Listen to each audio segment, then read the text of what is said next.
that God should not let Osama look them.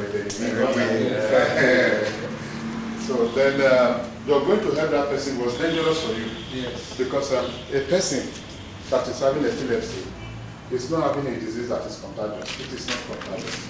But they have some terrible power when that is started. Yes, please, correct.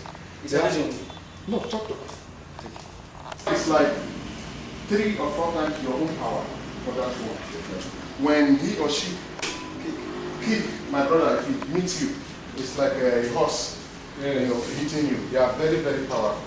So what we do is when somebody has epilepsy, if the person just drop down and start to shake, you just leave him.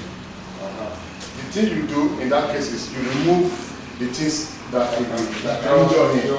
Put this one aside, give him enough space to shake off. If the thing, if it's not convulsing heavily, then you can put pillow. Don't touch him when he just raises his head up, put pillow under the head. So that he will not hit his head. You opened up for the drivers to carry plates. And if there's no space for him to say you opened up for the driver to carry plates. So it is don't let that person hurt himself. Now let's discuss why epilepsy. How does it happen? From one second to the next. So they send signals from one ball to the other ball to the other ball to the other ball. In this case, when epilepsy wants to happen, all these signals, all of them will just start at the same time. Everything in your system will just break down. There's too much electricity, so you see it start to. We did seminar now. Seminar, it don't start. So that is how that one. No, it don't start. The seminar come open office and you carry wetin dey there. You mean the same. Can you still come again? Yes, there are things they call electroneurons in your head. Electroneurons in your head. These things, they play crazy. It's like, you see this football we have with different stars inside. All these things are like connectors for these neurons to connect. It is what works in your head. Now, when these things send mixed signals to each other, I will tell you how it is triggered too. You see all of them say nami. All these small things, and all of them have electricity. What happens is you get confused. The next thing is you drop. There's too much force in your head. It's like you are being shocked. And it happens like the result of that. It's like electricity that Bam. don't reach. Yes. So it is that confusion in your brain that causes that. Now, how does that happen? Science have been able to prove some simple ones. Like if you work with a computer, you are pressing the monitor severally. No, it's okay. It's okay. With laptop all the time, you are watching the screen. There are different colors inside that screen. Sometimes your brain is not able to absorb it at the same time. And then you are fighting with your brain to concentrate. And then it gets this confusion. It can cause it. For some people, it could be too much light. You come to a place, there's white light here, there's yellow light here, there's green light here, there's this thing they call mercury light on the other side. Now, your brain has to put sense to all these things at the same time. And you have this problem before. You see your brain fighting to which one should I concentrate on? Let me separate them. Behind that blue one, there's something there, and then there's confusion in your brain. There's another thing that can cause it, stress or lack of food. When you don't eat for a very long time, or you are highly stressed, and you have this problem before, it could equally cause it. Some are saying that it could be in the family. Yes, it is possible, but science cannot tell you right now how that can go from father to son, because it does not go with blood normally. But science can put finger on it as at today. No, not today, I would say as at last week when I came to Nigeria. Because since I came, I've not done the research. But as at last week, science has not been able to put finger on it, and I don't think they will succeed the next 10 years, though they are still working on it intensively. What else do you need to know about this? That's almost all about that. That thing usually happens when there's in the brain that person is having some defects in the brain.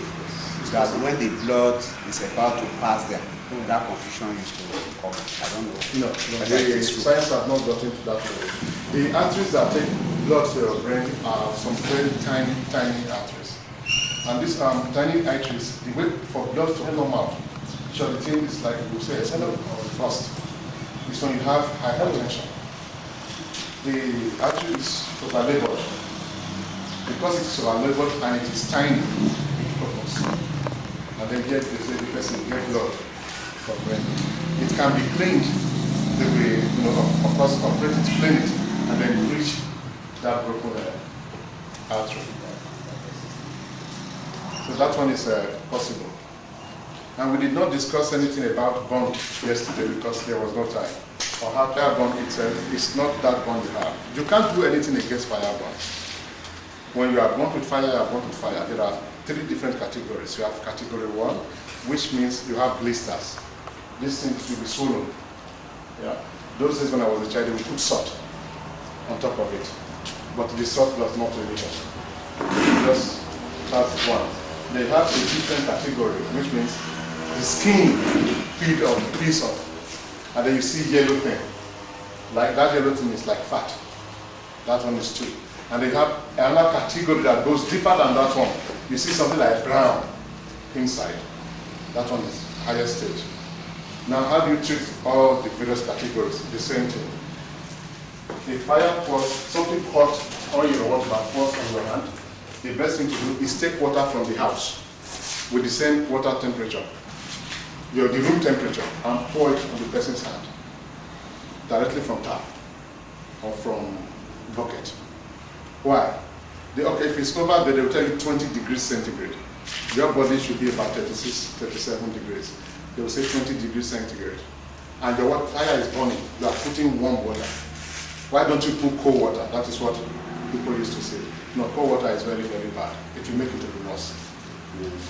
If you notice this, what they call Sahara people from Niger and Chad and so on and so forth, you will see them, including our Hausa. It is very, very hot there. You see them drinking this in the cold shai. And the weather is very, very hot. They are drinking shai. They are not sweating like you and who is drinking cold water. So it's more experiments when you get home today or tomorrow afternoon. Buy very cold water. Drink it. You will see more sweat will come out. Yes. Then buy the room temperature water and drink it. Less sweat will come out. It is because of this kind of thing. So when you pour this ordinary water with room temperature, not normal water, on it, it helps the person. Because that fire that burns you, boiling water is about 100 degrees centigrade. So let's say if it is hot water, it is 100 degrees centigrade. Okay? The pain you get is 400 degrees.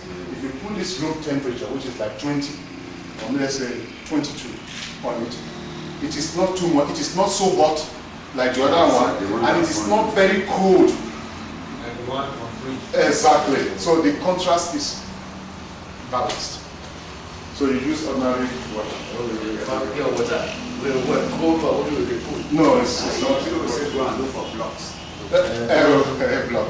Then if it is the second one that the skin is open, you put something, you put ordinary water too. The funny thing about bond is it is not the bond that really kills you or does something wrong. It is the infection that comes. Because bond always takes big space. Like cut now is just one small cut like this. You put one small plaster like this and it is finished. But bond is big, like something liquid. Yes. Well, it could be chemical bonds too, but it's hard for you to have chemical bond in Nigeria. So it takes big space and one plaster cannot cover it.